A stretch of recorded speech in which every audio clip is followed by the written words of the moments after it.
Ես այժմ սիրով բեմահարթակ եմ հրավիրում Հայաստանի Հանրապետության նախագահ Վահագն Խաչատուրյանին։ Խնդրեմ, պարոն Խաչատուրյան։ Սիրելի համալսարանականներ, Հայաստանի Հանրապետության կառավարության հարգարժան անդամներ, հարգարժան հյուրեր, տիկնայք եւ պարոնայք։ Ուրախությամբ ողջունում եմ Երևանի Պետական համալսարանի շրջանավարտների առաջին ֆորումի անցկացումը եւ հուսով եմ, որ այն նոր ավանդույթի մեկնարկ կդառնա։ Երևանի Պետական համալսարանը որպես Հայաստանի մայրբուհ տարիներ շարունակ եղել է մնում է մեր գիտական ու մտավոր ներուժի առանցքային հենասյուներից մեկը։ Այստեղ ձևավորվում են ինչպես բազմաթիվ մասնագետներ, այնպես էլ ակտիվ ու պատասխանատու անհատներ, ովքեր հաճախ առաջնորդում են մեր պետության զարգացումը։ Այսօր մեր հասարակության եւ պետության առջեւ ծառացած են մի շարք խորքային մարտահրավերներ, թե անվտանգային, թե տնտեսական, թե մշակութային ու բարոյահոգեբանական ոլորտներում։ Այս բոլոր խնդիրների երկարաժամկետ եւ հիմնարար լուծումը հնարավոր է միայն կրթված քննադատական մտածողության, մասնագիտական ու քաղաքացիական պատասխանատվության եւ գիտելիքի նկատմամբ բարձր գնահատական ունեցող հասարակության միջոցով։ Հենց այդտեղ է համալսարանի եւ համալսարանական համայնքի դերը, որպես գիտության, գիտելիքի եւ առաջադեմ գաղափարների դարձնող։ Ժամանակակից աշխարհում, երբ տեխնոլոգիական առաջընթացն նորից փոխում է մարդկային գործունեության բոլոր ոլորտները, գիտությունը դառնում է պետության կենսունակության, մրցունակության եւ ինքնիշխանության երաշխիքներից մեկը։ Այս ֆորումը բացառիկ հնարավորություն է վերարժևորելու համալսարանական կապերը, ամրապնդելու շրջանավարտների համախմբվածությունը եւ ստեղծելու միասնական գիտակրթական հարթակ, որն ունակ կլինի արձագանքել ժամանակի պահանջներին ու մեր երկրի կարիքներին։ Համոզված եմ, որ այս նախաձեռնությունը կծառայի իբրև ամուր հենք գիտական եւ կրթական համագործակցության նոր ուղիներ ձևավորելու, փորձի փոխանակման նոր հնարավորություններ փորձարկելու համար, ոչ միայն ազգային, այլ միջազգային հարթակներում։ Ֆորումի հարգելի մասնակիցներ, առաջիկա օրերին մաղթում եմ ձեզ արդյունավետ աշխատանք եւ բովանդակալից քննարկումներ, հանուն գիտության եւ հանուն մեր պետության զարգացման։ Մեկ անգամ եւս շնորհակալություն հրավերի համար, հարգարժան ռեկտոր, եւ նաեւ շնորհակալ եմ, որ ինձ այսպիսի հնարավորություն եք տվել, այս ինձ համար շատ պատկառելի եւ շատ հարգալի միջավայրում գտնվելու համար։ Ես ինքս համալսարանական չեմ, բայց դա որևիցե ձևով ինձ չի խանգարում ասեմ, որ ես ձեզնից մեկն եմ, որովհետեւ իրականում իմ ամբողջ կյանքում ես մինչև հիմա իհարկե պարզ է գնահատել եմ կրթությունը, գիտելիքը, նախաձեռնող մարդուն, նախաձեռնությունները եւ այդ առումով վստահ եմ այստեղ հավաքված մարդիկ էլ նույն մտածողության, նույն գաղափարներ կրողներն են եւ այդ պատճառով միասին հավաքվել ենք այստեղ։ Ես մեկ անգամ ես ողջունելով այս նախաձեռնությունը ուղղակի ակնկալում եմ կամ սպասում եմ, որ նման հավաքները ոչ թե միայն կրնեն որպես հավաքներ, այդպեսին, այլ նաեւ իրենց բովանդակությամբ այնպիսի մի հարթակ կլինեն, որտեղ քննարկվեն այսօրվա մեզ շատ հուզող հարցեր, որովհետև ի վերջո ինչա ցույց տալիս կյանքը ցույց է տալիս, որ եթե մենք չենք անդրադառնում են հիմնախնդիրներին, որոնք մեր առջև այսօր կանգնած են, հետո այդ խնդիրները պարտադրում են պարզապես։ Եթե մենք չենք կարողանում կանխատեսել կամ գոնե ապագայում տեսնել, թե ինչ կարող է լինել եւ ինչ պետք է մենք անենք, այդ խնդիրները մեր առջև կանգնում են ավելի շուտ եւ մենք հետո սկսում ենք առանց երկար մտածելու կամ նույնիսկ առանց քննարկելու փորձել այդ խնդիրները լուծել եւ արդյունքում դա բան չի ստացվում։ Ես ձեզ կարող եմ լավագույն օրինակը բերել մեր պաշտպանության եւ անվտանգության հետ կապված խնդիրներին, որովհետեւ այն ինչ որ տեղի ունեցավ մեր հետ 2020 թվականին, դա պետք է տեղի չունենար, որովհետեւ դա տեսանելի է 2003 թվականից սկսած, երբ որ սկսվեց պարազենության մրցավազք եւ Ադրբեջանի ներդրումները այս բնակավարում հավասար էին արդեն մեր բյուջեին։ Իսկ մենք շարունակական ձևով չգիտեմ ինչ էինք սպասում եւ վարում ենք այնպիսի մի քաղաքականություն, որը կոչվում էր ըստ Վարդան Օսկանյանի ձևակերպմամբ 1000 տարի էլ անցնի մենք այսպես փակված վիճակում, շրջափակված վիճակում կարող ենք ապրել։ Եվ մենք այստեղ մեր մեղավորություն ունենք, այս էլ միասին, որ չկարողացանք դրա հակառակ տեսակետը ներկայացնել, որը նշանակում էր, որ իրատես պետք է լիներ եւ իրատեսության շրջանակներից ելնելով պետք էր ամեն ինչ անել, որպեսզի այդ սպառազինության մրցավազքի մեջ կամ ռեսուրսներ ներգրավել, կամ եթե մենք այդ ռեսուրսները չունենք, ուրեմն պետք է անցնել դիվանագիտական ճանապարհով հարցի առարկա լուծմանը։ Ինչու ես սրան անդրադարձա։ Մենք հիմա հարցեր կան, որոնք փորձում ենք այլ կերպ լուծել, այսինքն սպասելով կամ խնդիրները միջև վերջ ձևակերպելով եւ այդ խնդիրներին չանդրադառնալով։ Եվ այդ առումով, երբ որ ես թեմայի շրջանակներում մարտահրավերների մասին եմ խոսում, մարտահրավերների անդրադառնամ, ես տարանջատեցի երկու մարտահրավերներ, արտաքին եւ ներքին։ Արտաքին այն առումով, որ մենք բոլորս աշխարհում որպես մարդիկ ապրում ենք այնպիսի միջավայրում, որ այսպես թե այնպես աշխարհում տեղի ունեցող իրադարձությունները մեզ հետ կապում են։ Այդպես է այսօրվա աշխարհը։ Եվ եթե մի որևէ տեղ աշխարհում տեղի ունենում որևէ արտարոց երևույթ, կլինի տնտեսական, կլինի քաղաքական, կլինի բնապահպանական կամ եղանակային, մենք դրա ազդեցության տակ ենք։ Եվ այն ինչ որ հիմա մենք զուտ եղանակային պայմաններով վերջին 3 օրը մեր մոտ տեղի ունենում, մենք էլի պատրաստ չենք։ Պատրաստ չենք, որովհետև մեր ինստիտուտները ընդհանրապես նման կանխատեսումներ չեն ուզում անեն կամ նման կանխատեսումների դեպքում մտածում են դե ասում են, էլի կարող է չլինի, չէ։ Պարզվում է, որ ամեն ինչ հնարավոր է կանխատեսել, ամեն ինչ հնարավոր է պատկերացնել, եւ պետք է ուղղակի դրա դեմ համապատասխան գործիքներ օգտագործել կամ համապատասխան միջոցառումներ ձեռնարկել։ Սա ընդհանրապես վերաբերում է ինստիտուտներին, որը մի առանձին խնդիր է մեր պետության առջև կանգնած որպես ներքին։ Արտաքին մարտահրավերներից ես նաև հաշվի առնելով միջազգային տարբեր միջոցառումների իմ ներկայությունը, նաև տարբեր միջազգային կազմակերպությունների հաշվետվությունը կարող եմ այսպես մարտահրավեր, որներ արտաքին, որը մեզ հետ անմիջապես առնչություն ունի, դա առաջինը պատերազմներն են։ Ցավոք սրտի 21-րդ դարի այսօրվա օրերին մենք չենք կարողանում խուսափել եւ ականատես ենք, որ այդ պատերազմները ոչ թե վերջանում են, այլ ընդհակառակը։ Նոր պատերազմներ են, օջախներ կան եւ մարդիկ հարցերը լուծելու ոչ լավագույն ճանապարհն են ընտրում, իսկ ցանկացած պատերազմ իր հետ խնդիրները բոլորի համար։ Եվ մենք հիմա բոլորս անհամբերությամբ ասենք սպասում ենք, թե ինչպես կավարտվի ռուս-ուկրաինական հակամարտությունը։ Բոլորս անհամբեր սպասում ենք, թե Հնդկաստան, Պակիստան այդ հակամարտությունը ինչպիսի լուծում կստանա։ Մենք բոլորս ի վերջո անհամբերությամբ սպասում ենք, թե մենք վերջը երբ ենք վերջակետնելու մեր Ադրբեջանի կիսապատերազմական կամ պատերազմական իրավիճակին։ Հաջորդ խնդիրը որպես համաշխարհային խնդիր այսօր ապատեղեկատվության հարցն է։ Պատկերացրեք, որ դա է 10-երի համաշխարհային խնդիրների շարքում, որովհետև հենց այդ ապատեղեկատվության հետ կապված տարբեր իրավիճակներ են առաջանում, ելի մեր կյանքի բոլոր բնագավառներում, տնտեսական, քաղաքական, ելի բարոյահոգեբանական եւ այդ ապատեղեկատվության հետ կապված է մենք պետք է կարողանանք ելի համապատասխան մասնակցություն ունենալ դրա դեմ առնելու։ Իհարկե արհեստական բանականություն, որի արդեն մենք դրա մեջ ապրում ենք եւ կողք կանգնել եւ չտեսնել դա կամ չփորձել դրա մասնակից դառնալ, դա հարցի լուծում չի։ Մենք ուղղակի իրավունք չունենք այս ամեն ինչից հետո։ Ես վստահության վերականգնում եւ կայունության վերականգնում սա է միջազգային արտաքին որպես մարտահրավեր պետք է դիտարկել, որովհետեւ ինչ է պակասում։ Դա վերաբերում է ոչ միայն այս աշխարհում, ընդհանրապես պետական ինստիտուտների նկատմամբ վստահության պակաս կա։ Դա տարբեր գործոններով պայմանավորված, ելի արժեքային համակարգի որոշակի ճգնաժամերով, կոնկրետ խոսքը վերաբերում է ժողովրդավարական արժեքներին, որտեղ իրականում ժողովրդավարությունը հիմա ճգնաժամային իրավիճակում է գտնվում, եւ մենք որպես մարդիկ, որպես պետություն, ով ժողովրդավարական արժեքներ կրող գաղափարախոսական այդ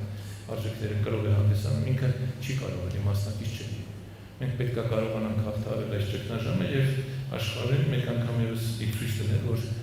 մարդկային զարգացումը պայմանավորված է միայն ժողովրդավարությամբ։ Եվ այն հաջողությունները ճակերտավոր, որ կան ոչ ժողովրդավարական համակարգերի դեպքում, դրանք շատ ժամանակավոր են եւ ի վերջո կյանքը ցույց է տալիս, որ դրանք ապագա չունեն։ Բայց մենք այս ճգնաժամի մեջ ենք եւ մենք պետք է կարողանանք նաեւ այդ ճգնաժամի հաղթահարման հետ կապված մեր ներդրումը ունենալ։ Եվ իհարկե այսպես են ձևակերպում մոլորակի պաշտպանություն։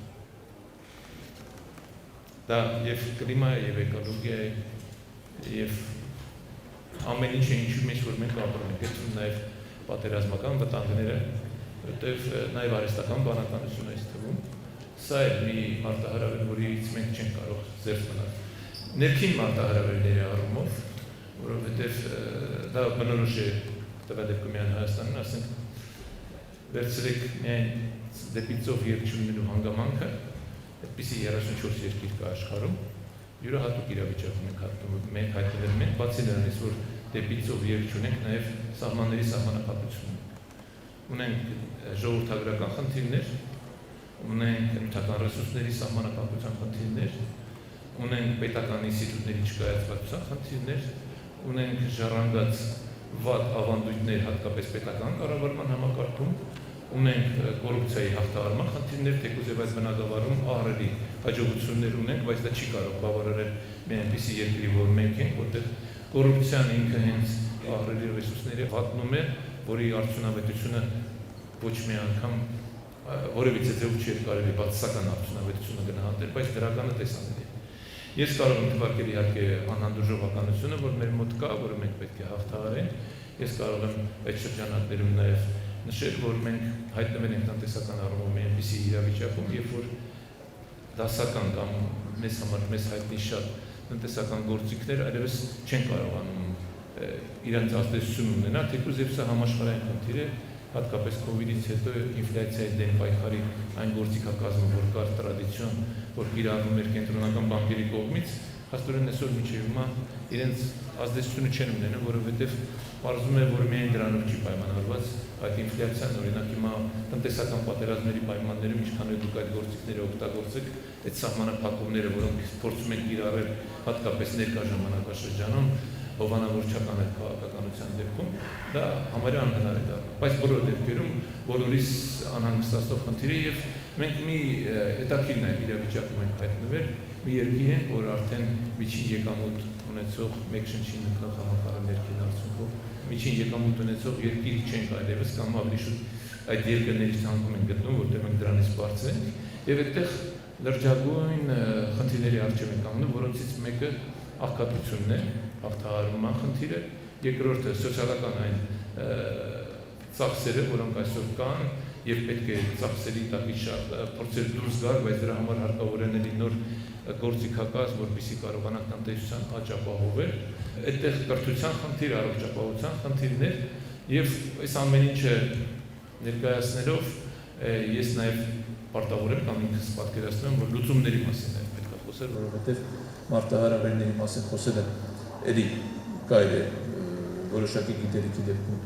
ներկայացնել, բայց ավելի կարևորը կարծում եմ ներկայացնել այն ճանապարհը, որով մենք պետք է հաղթենք, եւ այդ ճանապարհը մեկն է։ Գիտելիքն է, կրթությունը։ Այդ ճանապարհ չկա։ Ինչքան էլ ուզեք փորձեք առավելևս մեր դեպքում այլ ռեսուրսներ գտնել, որի միջոցով մենք կարող ենք եւ մեր կենսամակարդակը բարձրացնել եւ մեր առօրյա խնդիրները լուծել եւ անվտանգային համակարգերը պատշաճ վիճակում պահել, պաշտպանություն եւ մնացածը, որ կրթություն, գիտություն։ Եվ ինչ կա այսօր իրականում մեր մոտ։ Երբ որ թվերին ենք նայում, իհարկե շատ տպավորություն է թվեր։ Համարյա եւ կրթության բնագավառում եւ գիտության բնագավառում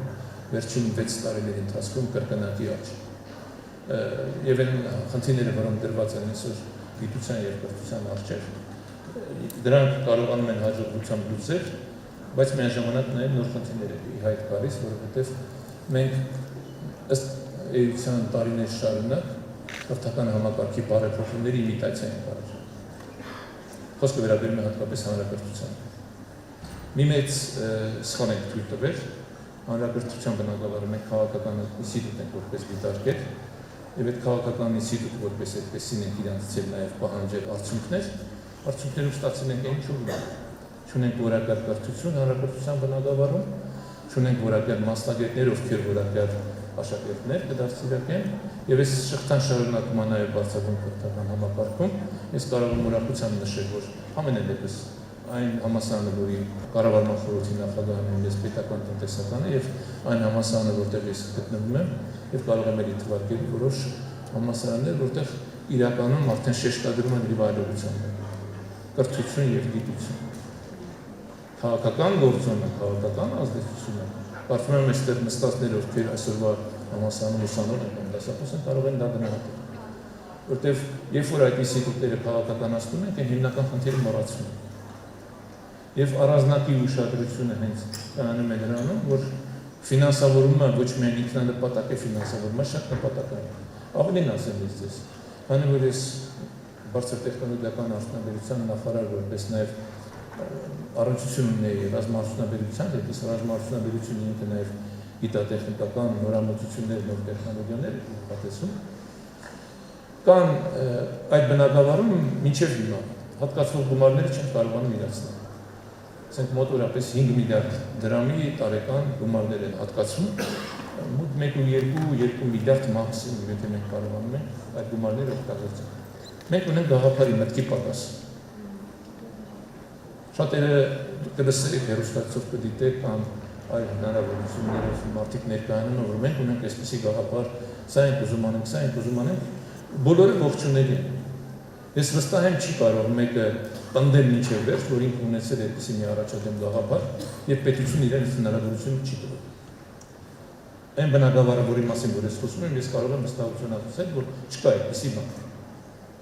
Մենք ունենք դրա պակասը։ Մենք ունենք այդ մտքի այդ գաղափարի պակասը։ Մենք ունենք այդ բնակավարում զգալի հաջողություններ, ես կարող եմ ասել։ Գիտեք, ամեն ինչ միանգամից չի լինելու։ Աշխատանքային պայմանները կամ այլ հնարավորություններ, բայց այն մաքսիմումը, որ այսօր թույլ է տալի բյուջեն, որ արվում է,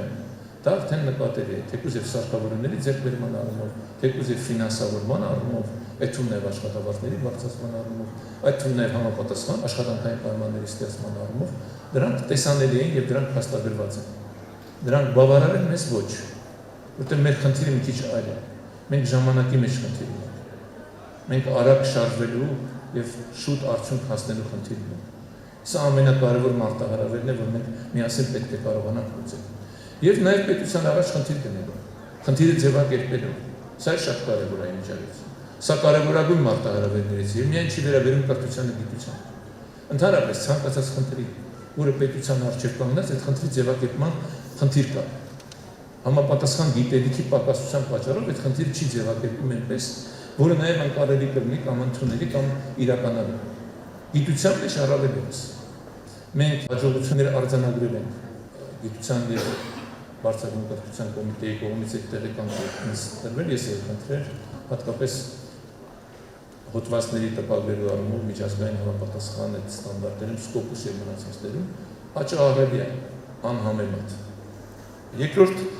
բանը, որ ես ուշադրություն էի դարձրել, մի հետաքրքիր վերլուծություն կար գիտության մեջ երիտասարդների ներգրավվածության առումով եւ վերջին տարիներին պետք է արձանագրել որպես դրական երևույթ, դա իմիջիալոց վերլուծությունը ոչ թե պետական ինստիտուտների կողմից է կատարվել, այլ մասնավոր կառույցի Infocom եւ ես կարդացել, այդտեղ երիտասարդների թիվն է մեծացել։ Գիտությունն ավելի երիտասարդացել։ Եվ երբ որ այս մեկնաբանությունը ես արեցի, ակադեմիայում ինձ ասում, գիտեք, այն ուսանողներին, ովքեր որ մասնակցել են այդ աշխատանքներին, իրենց են ցուցակում ներկայացնում, բայց պետք է անեն, բայց ինչի՞ պետք է ուսանող առաջին կուրսից գիտական աշխատանքների մեջ չներգրավվի։ Բայց ինչ խնդիր կա։ Եվ ով ասես, որ ուսանողը պետք է անպայման 4 տարի սովորի կամ 2 տարի հետո նոր սկսի հոդվածներ գրել, ոչ այդպես չի։ Ինքը գիտական խմբի մեջ պետք է ներգրավվի եւ այդ մասնակցությունը ունենա։ Եվ ամենակարևորը, որ այդ խնդիրը ոնց որ թե սերնդափոխության առումով հիմա ավելի տեսանելի է եւ լուծման ճանապարհներն են տեսանելի եւ կիրառելի եւ պետք է այս շարունակել նաեւ ձեր օգնությամբ։ Հատկապես համասարանի այսօրվա քաղաքականության մեջ վարվող կրթության եւ գիտության։ Մի կարևոր խնդիր կա, որը մենք փորձում ենք նաեւ հասկանալ եւ լուծման ձևեր գտնել, որը տարբեր տեղերում քննադատության առաջանում, իրեք գիտության եւ իրարական գիտության, այսպես ասեմ, իրար մոտեցնել եւ իրար հետ կապել։ Մենք ուզում ենք ունենալ երկիր, որը